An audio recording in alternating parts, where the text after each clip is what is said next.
And we are live. Welcome, mystery and thriller fans. I'm your on-air host, Sara DiVello, and I'm so excited to welcome back for the third time USA Today bestselling author Kimberly Belle, here to give us the inside scoop on her brand new book out now, The Personal Assistant, burning up all the charts. Kimberly, welcome back. Tell us about your book. Thank you. Thank you so much for having me. I'm thrilled to be here. So, The Personal Assistant is a story about an Instagram influencer who wakes up one morning to find a post has gone viral, but not in a good way, in the worst possible way. She's getting canceled as at the same time that her assistant has gone missing. She calls her assistant a woman named AC for damage control. This woman who knows all her secrets, has a front row seat to all the drama that's going on in her home. And she's not just like gone silent, but she's like officially missing. And the police are looking to Alex, the influencer, and her family for clues. Well, we've got a lot to talk about because nobody knows how to hook you good like Kimberly Belle. And this time taking a searing look at social media culture, something that all of us are dealing with. So I can't wait to get into every delicious detail. But first, I just want to welcome everyone. So we are going live to 7 different locations across Facebook and YouTube. So no matter where you're watching from, you're in the right place. This is the right time. It is Mystery Monday. And because Mondays can be murder, we're here to make them a little less painful. So if you've been here before, you know the drill. And if you're new, welcome. We're so happy to have you. And here's the drill. Every Monday, I give you my handpicked featured authors, and you get to ask them anything. So this is your chance to ask the incredible Kimberly Belle about her writing process, her secrets to hooking us, to staying creative, to creating tension, to staying inspired. So many things to talk about. So get the questions going in the comments. I'll get them right over to her. Diane, welcome to the conversation. Joining us from YouTube. So pretty. Look at her. She's gorgeous, saying good evening. Catch a clue. Wendy saying hi, Sara and Kimberly. Hi, Wendy. Great to have you. Look at your cute little kitty. I love it. Adorable. Diane said, I just downloaded it. I cannot wait to read it. And also, I have questions, Diane. Oh, girl. I have answers. We're going to get into it. Julie, welcome to the conversation, saying, I'm so excited to read this book. Julie, great to have you.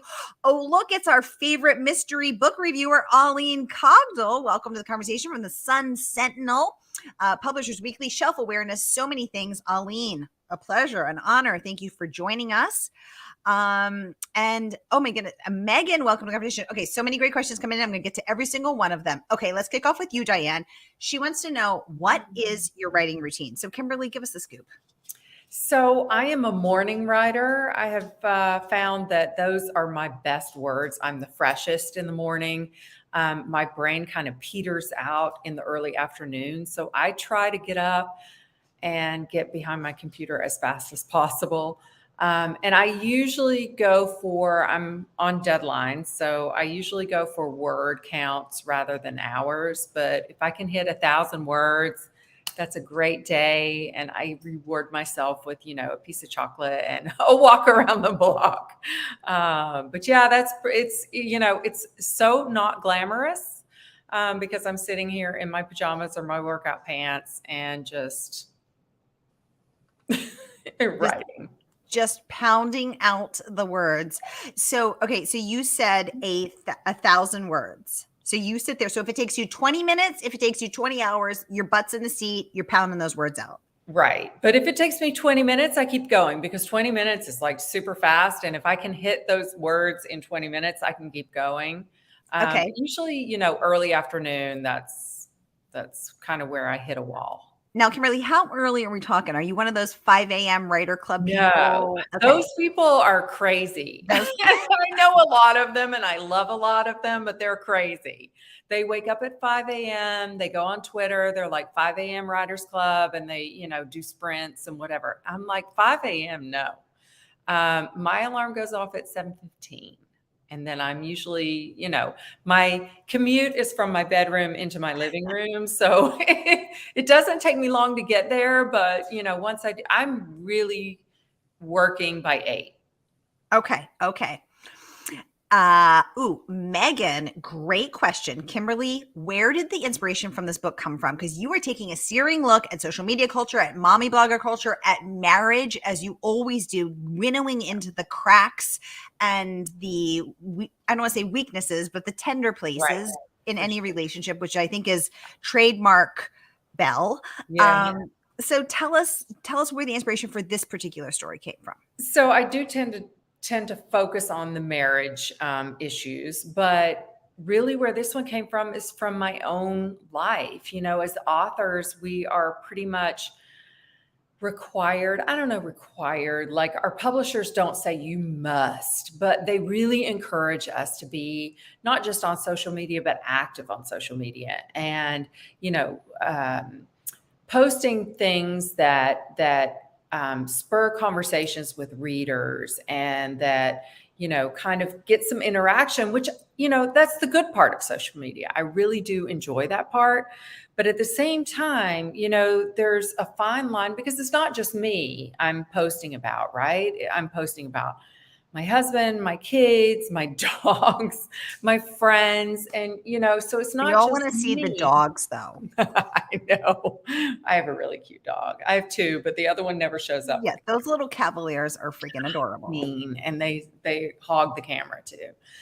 But there's always like a really fine line between sharing and oversharing. And so it kind of got me thinking, like, what would that be like if a post hits in a bad way? If people, if you say something like one little wrong word, or you say something that people latch onto, and then it can really turn into this runaway train where you lose all control of how that particular post is understood and accepted by everyone. And I write thrillers. So of course I'm thinking about, what would that be if someone on the other end of the computer does not have the best intentions for Alex, my main character?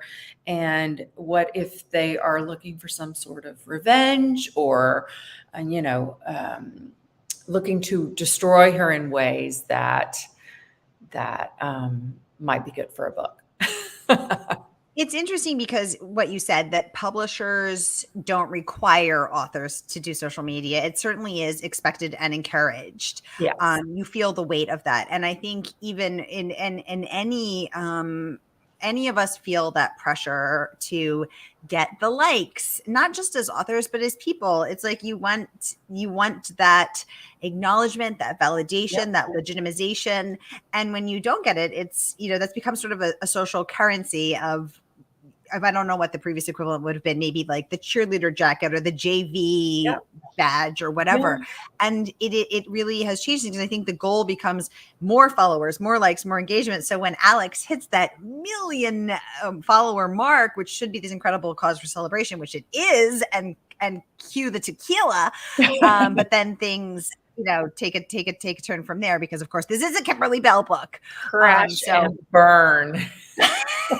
Yes, crash and burn. Oh my gosh, Megan, thank you for the great question. And Kimberly, thank you for the fabulous answer. Shannon, welcome to the conversation. Look at that cute little puppy. I know, Shannon. She says, "Hi, Kimberly. I'm such a big fan. Did you have any characters in this book that you found really fun to write? I really loved the Shannon Tuttle character. Tell us the story of what's happening." So Shannon won the it was a silent auction for your name in a book. So there is a Shannon in the personal assistant for sure.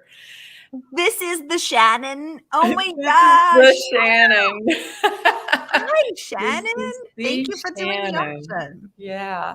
I grew up in Tennessee, and so the easiest ones for me to write and also the most fun are the voices like Anna Claire in this particular book. She is a maid in Southern Georgia in the late 1990s. And her voice just, I don't know, it was very loud in my head. She's, like I said, very Southern. She's maybe a little naive, maybe a little uneducated, but smart. And those are the characters that for some reason I really, really love writing, and those are the voices that are strongest in my head. Thank you for that great question, Shannon Tuttle. And so very cool to have Shannon Tuttle in the with us here tonight as we read a character. So everyone, when you order the book, when you get your copy, you're now gonna know the story behind the Shannon Tuttle character. Diane saying, "How fabulous, Shannon! Congratulations! It's so cool, right?" Oh my gosh, I'm excited too. And Diane is adding that she loves this premise, Thank Kimberly. you. Yeah, it's so cool. Julie saying, "You're making me want to read this even more." Absolutely. And speaking of which, the book is out for just 6 days, y'all. So here is the link. No matter where you're watching from, here is the link. So click and order, and the good folks at Murder by the Book will have it out to you tomorrow. So order it up so that you too can immerse yourself in the world of Alex, mommy blogger, influencer, Instagram influencer, AC, Anna Claire. We got a lot to talk about. So, and then of course, all the good conversation happens over in Mystery and Thriller Mavens, the Facebook group. So join the group, free and open to all, y'all. And then you can share your every riveting thought and experience, including this mysterious Sharon Tuttle character.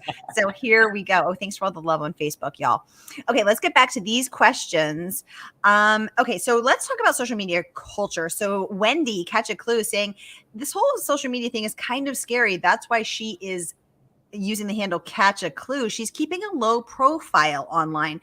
Kimberly, do you ever have the desire to go underground? Are you comfortable out there? What are your thoughts? So far, but I feel like I need to knock on some wood. I've been comfortable. Yeah, no joke. I've been comfortable online, but again, I am, I don't want to say careful, but I am aware of what I post. Mm-hmm. And, my kids are bigger now, so it's a little different than if you have little kids. I do think that you have to be aware of all the things that can go wrong. And that was actually part of the most fascinating research I did for this book, is all the horrible, awful ways it can go wrong, and influencers who've been canceled for big things, for very valid things, but also for like stupid and little things.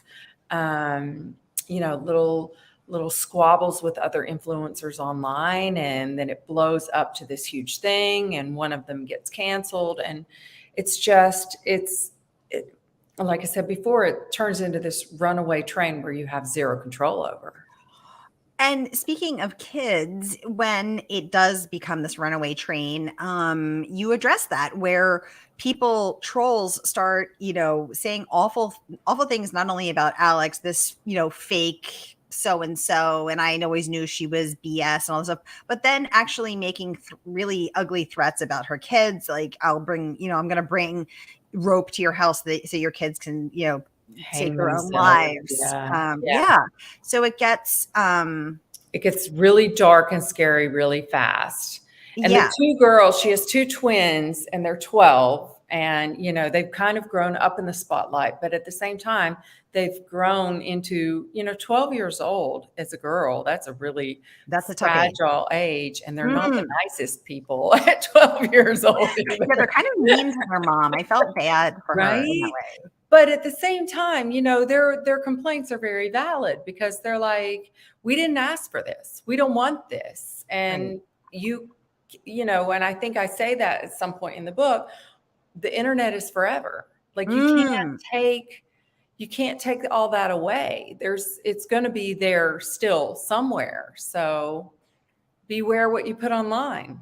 Right, because at one point when the post blows up, she thinks to herself, "Oh, I'll just delete it." But by then, people have already made screenshots, and then those are going viral, and she can't even keep up with all the notifications and all the comments, let alone respond to where else they're being reposted. So yeah, it's a really, I think, runaway train is the right analogy there. Aline, thank you. Let me pop over to her, and she is saying, I scrolled past it. You have been concentrating on standalones. Any desire to ever do a series? So I co-wrote a book. It was an Audible original. It's called Young Rich Widows. And I wrote it with Vanessa Lilly, Lane Fargo, and Kate Hollahan. And we are actually almost done with book number 2 in that series. So that is my only series that I've done. It's the co-written stuff. Series like kind of bend my brain. I don't know why. It's easier for me to do it with other authors that I can like talk it through. I think because you have to have such a big picture of the whole series and where it's going. And with that one, we have 4 main characters, and it's easier to kind of think, okay, each character gets a book. And so it's a 4-book series, at least, maybe an 8-book series at some point. We'll see.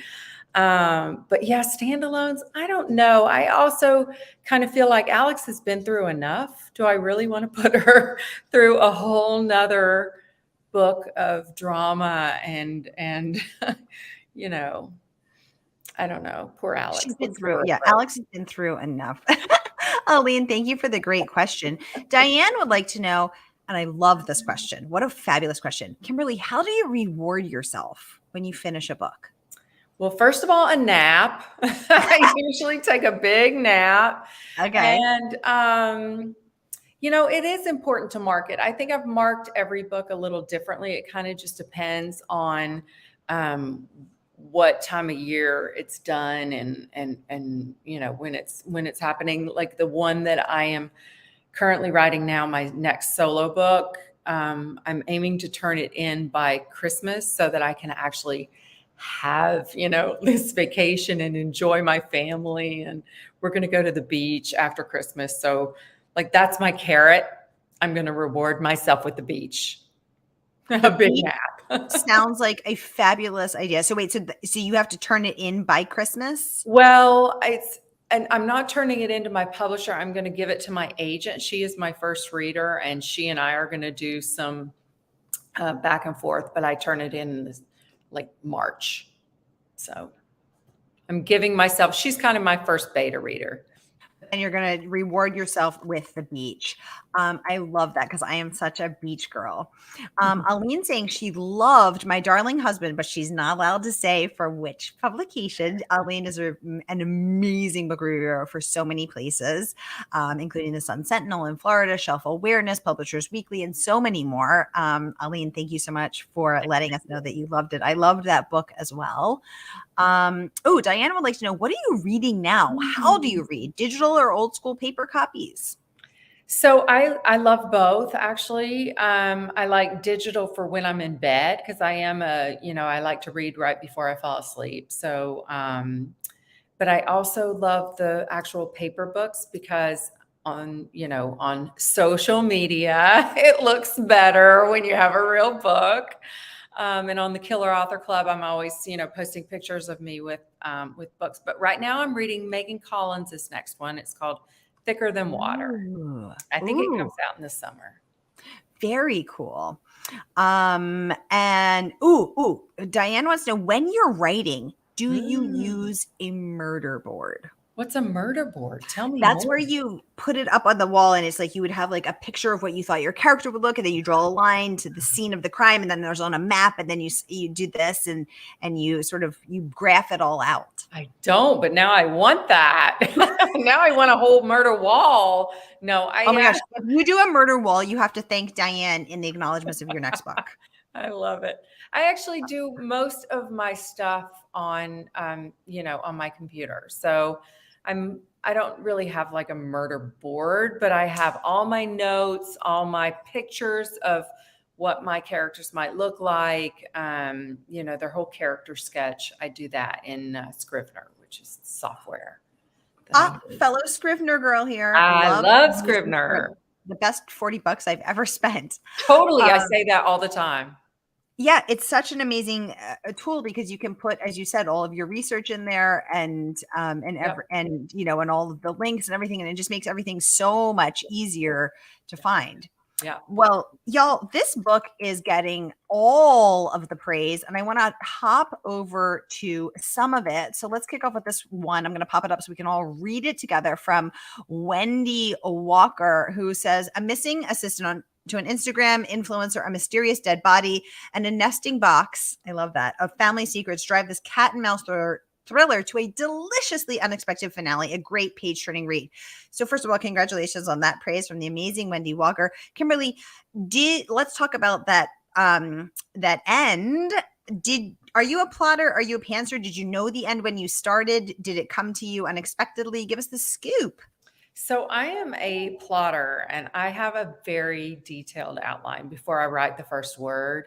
Things change as I'm writing, and I give myself room to let things change. But so far, this is book number 8, and I've never had solo book number 8, and I've never had an ending change from my outline. So I love that. Yeah. I love that. You're a pro. Taylor, welcome to the conversation. She says, Kimberly, can you tell us what's next? Can you share anything if you're comfortable? Sure. So we are busy with number 2 in the Young Rich Widow series. It'll be out from Audible in, I'm guessing late spring, early summer. I don't know for sure, but definitely watch my socials because I'll definitely be screaming about that as soon as we have a pub date. And then my next solo book is called The Paris Widow. So it's all widows all the time in my house. And it is a book about a woman who's with her husband on Paris. They're in Paris, they're on vacation. And there is a kind of a freak explosion, and he is one of the victims. And in the days after, as they're digging through the rubble, the police tell her he's not just a victim, but also the target of the explosion. Ooh, and okay, so that's The Paris Widow. And do you have a pub date on that, Kimberly? I'm guessing it'll be 2024. I haven't heard anything. That's the one I don't turn in until March. So okay. That's the one you're going to reward yourself for the beach. Yes, exactly. Oh my gosh. Diane is saying, she's saying perfect timing. She was also wondering about whether you use Scrivener or whether you're a plotter. Diane, clearly we are in alignment. Okay. Oh my goodness. I love all these questions. Thank you guys for all of this. I just want to make sure I get to all of them. Anissa, welcome to the conversation. She's saying she absolutely loved this book. Anissa, you're an amazing reader and bookstagrammer. Tell us what you loved about it, because I know you read so many books and you are a very discriminating reader. So let us know. Julie wants to know, is this Audible going to be in print? So the Young Rich Widows, I think, is what you're referring to, Julie. Let me know. So is it Audible only, Kimberly? Currently Audible only, but keep all the fingers and toes crossed because we are very close to a print deal. So yay! I'm knocking on my head for you. Yay. Shannon would like to know, can you give us any insights on the decision to bring Iris back briefly in the book? It was so nice to hear about what she's up to now. Tell us the scoop. Yes. So I love that you saw that because, well, I might have written that in the book that I sent Shannon. I put little Easter eggs all through this book, and one of them, and it's only readers who are paying very close attention, who might have noticed, but Iris is my main character from The Marriage Lie. And because all my books are set, well, not all, but most of my books are set here in Atlanta, it's easy to have a little overlap. And so from My Darling Husband, there is a chain of restaurants that might make a little appearance in this book. There is Iris, who pops back in because she works at a private school where the two twins go to school. And when they get in trouble, Alex, the main character in The Personal Assistant, has to go to the school, and she's talking to Iris. So I love that you saw that. And it's super fun for me to like work those in there. And I'm always thrilled when readers pick it up on it because it's like super subtle, but I love Easter eggs, as the cool kids call them. Kimberly, is that something you've always done, or is this new? Are you doing the eggs? Are you planting the Easter eggs for us for the first time this time? I don't think this is the first time, but it gets, as books go on, like I said, they're set in Atlanta, so it gets easier and easier to put them in there. Okay. I would have to think a little bit about if this is the first time. My Darling Husband might have been actually the first one that I put a real Easter egg in there. But this one has, like I said, multiple from different books. Oh my gosh, I love that. Diane is saying she cannot wait for Prime, Hulu, and Netflix to fight over the rights. Sara, you must be in it. Oh my God, Diane, you're Yes, making please. my whole day, my whole week, my year. That is very kind. This would make such a great show, Kimberly.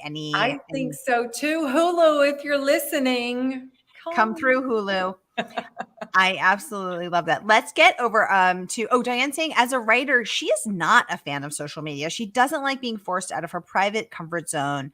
But ironically, her first thriller also has to do with social media. Oh, I love that. Yeah, because it is uncomfortable. Most of us are introverts, right? Most writers are. And what I also loved exploring in this book is like there's this, it's who you are online is not necessarily who you are in real life. Yes.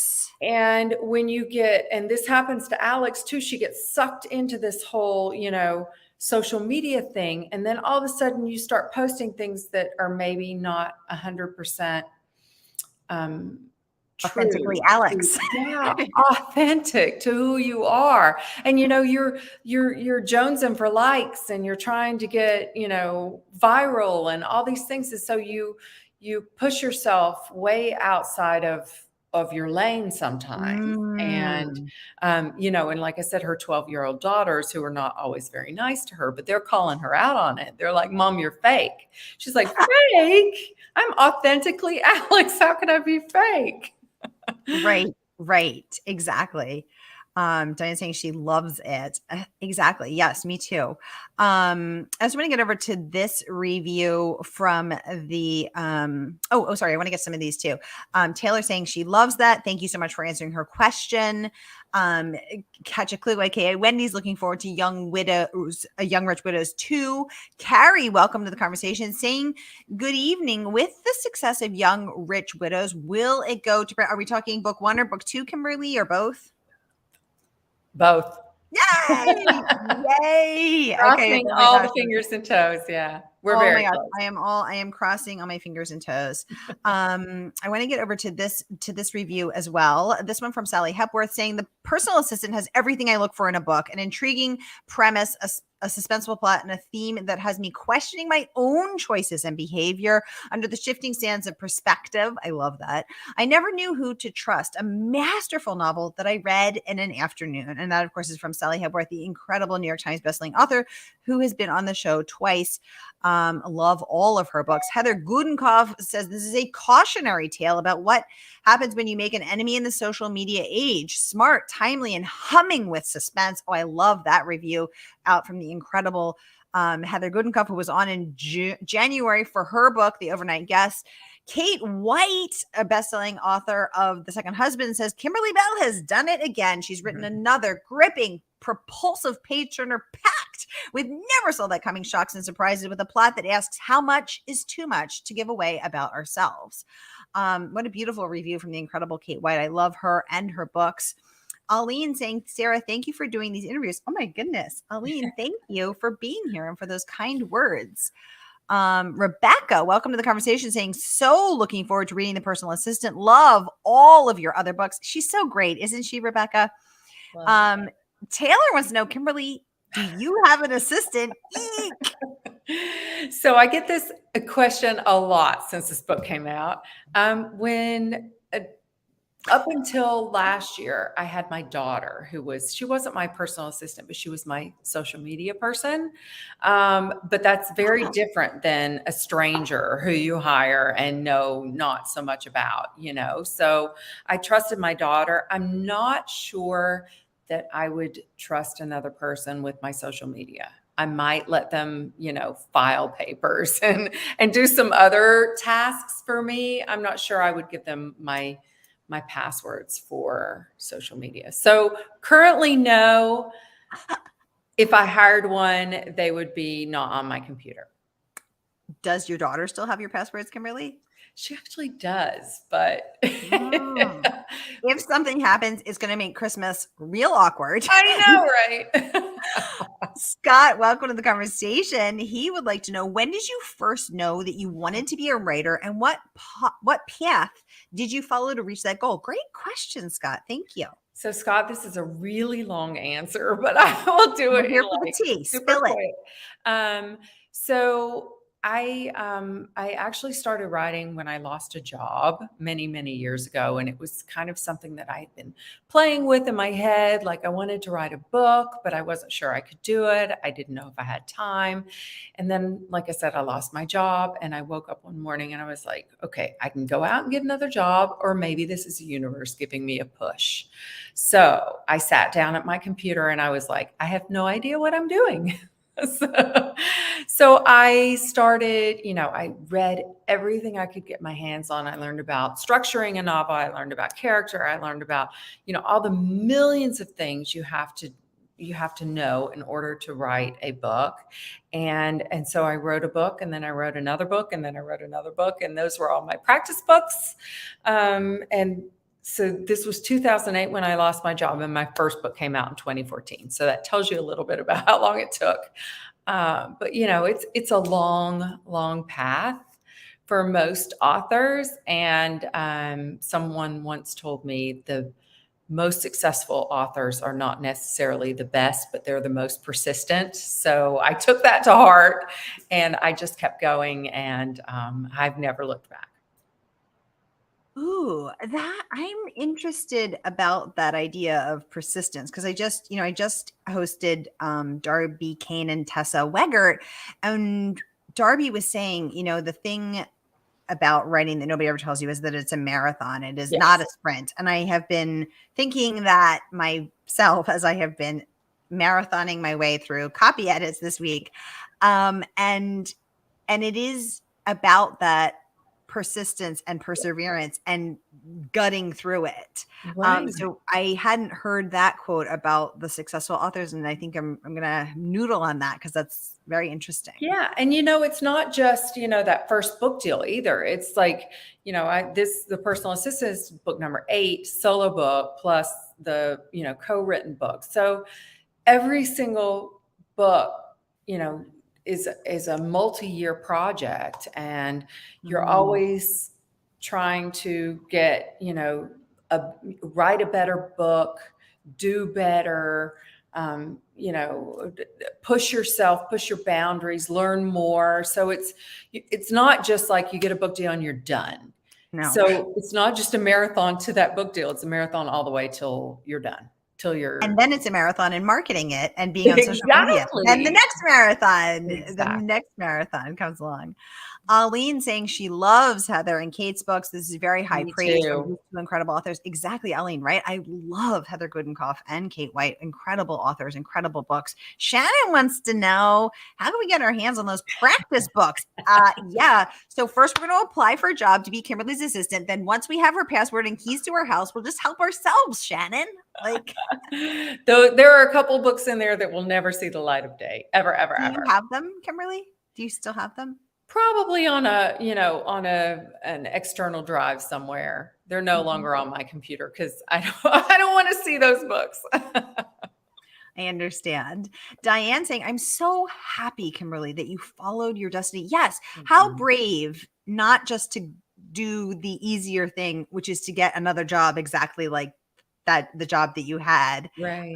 But to gather the courage to learn a totally new path and then to follow it, persisting for 6 years before you got that book published. Right. And I've never looked back. It's been the best thing ever. And as frustrating and exhausting as it sometimes can be, it's the best job in the world. I get to sit around all day in my pajamas. Julie wants to know, Diane is laughing. Exactly. Julie wants to know, did you always want did you always write thrillers? Yeah, about these practice books. Did you always write thrillers, and what drew you to them? Great question, Julie. So my first two books were kind of they were straddling the line between suspense and maybe women's fiction with a little bit of romance in them. And my publisher was actually the one that said, we'd really love for you to fit super solidly in one of these genres, and we think suspense is the one for you. And by then I had been with them for 2+ books, and I knew enough to know that when your publisher asks you to do something, there's only one acceptable answer. And that answer is yes, please. So I was like, of course I can write a suspense. I would love that. And then when I sat down, and that was The Marriage Lie that came out as the next book. And as soon as I started writing that book, I was like, oh, they were so right. This is where I'm supposed to be. This is the kind of book I love to read. It's the kind of book that keeps me entertained as I'm writing it, because there's so much pacing and exciting things. And, there's always something happening on the page. And so I really enjoy writing it. And yeah. And I can't imagine going to any other genre. Never say never, but for now I'm here. I think Kimberly Belle is meant to write thrillers. I mean, I loved in The Marriage Lie how it wasn't the expected lie in the marriage. Like it wasn't the usual, what thing that you would expect when you're, and I love that. It was unexpected. Julie saying, thank you for answering her question. Julie, of course, that's what we're here for. I want to include this review from Kirkus, which raved a thoughtfully written, suspenseful story of intertwined lives that draws the reader quickly along to an unexpected ending, which we now know was plotted. Shayna, welcome to the conversation. She'd say, how did you design your day? How do you design your day as your own boss? I love your books, especially The Personal Assistant. Yeah.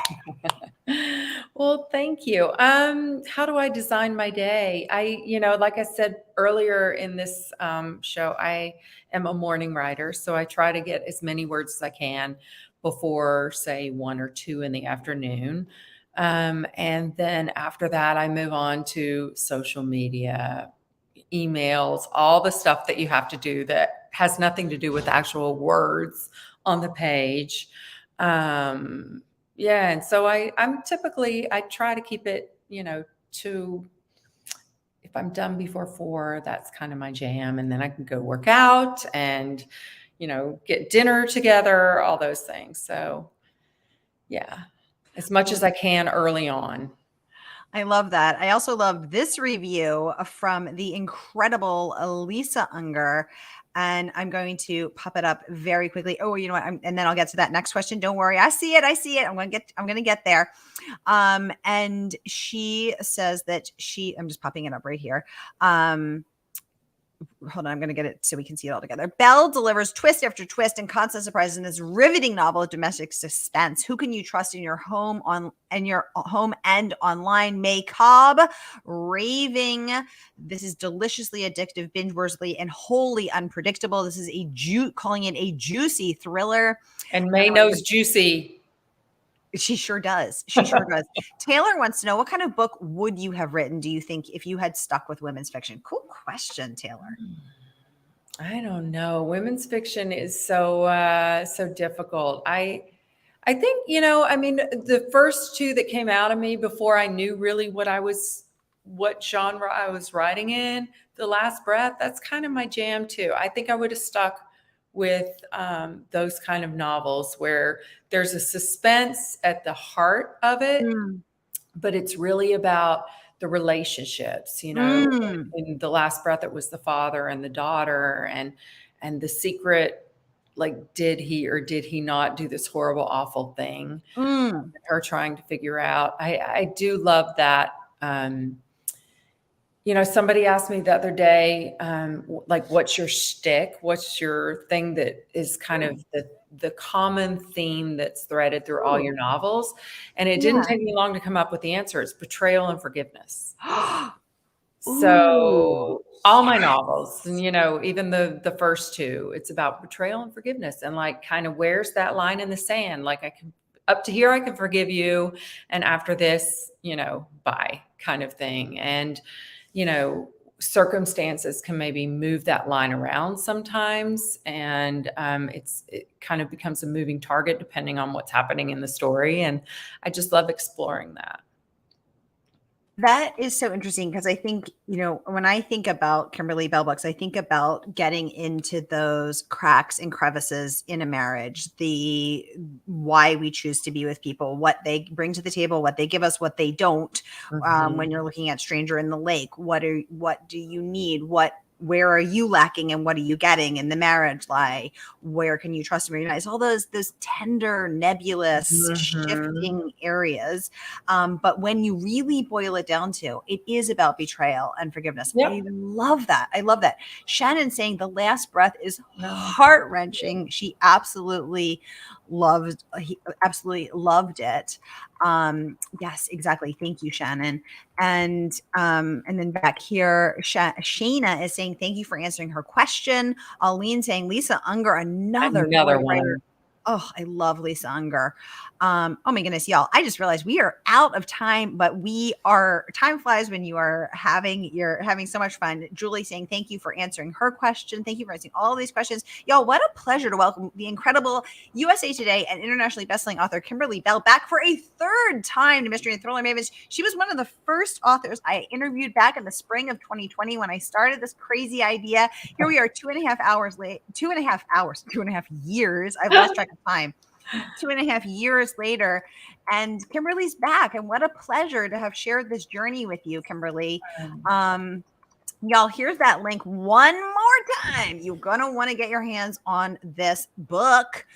So pre-order now and then hop over and come join the Mystery and Thriller Mavens Facebook group. It is free and open to all. And that's where all the good tea is spilled. That's where we talk all the good stuff about the books after we read them.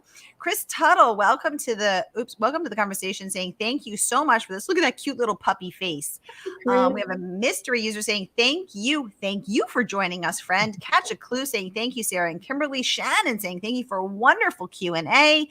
Wendy saying thank you. Oh my gosh, you guys, thank you so much for joining us. This has been absolutely fabulous. Taylor, thank you. Dear wife is my absolute favorite, though, forever. Taylor, thank you so much for being here. Y'all, this is a wrap. Thank you so much. Be sure to join the group. Free and open to all. We'll continue the conversation over there. Kimberly, thank you for coming back. Y'all, don't forget to pre-order this book, and you are going to want to jump on in. Kimberly, I will look forward to having you back next year for lucky book number 4. For sure, I'd love that. Y'all have tradition. Yes, it is. Y'all have a great night. I will see you next week for Mystery Monday. Have a great night.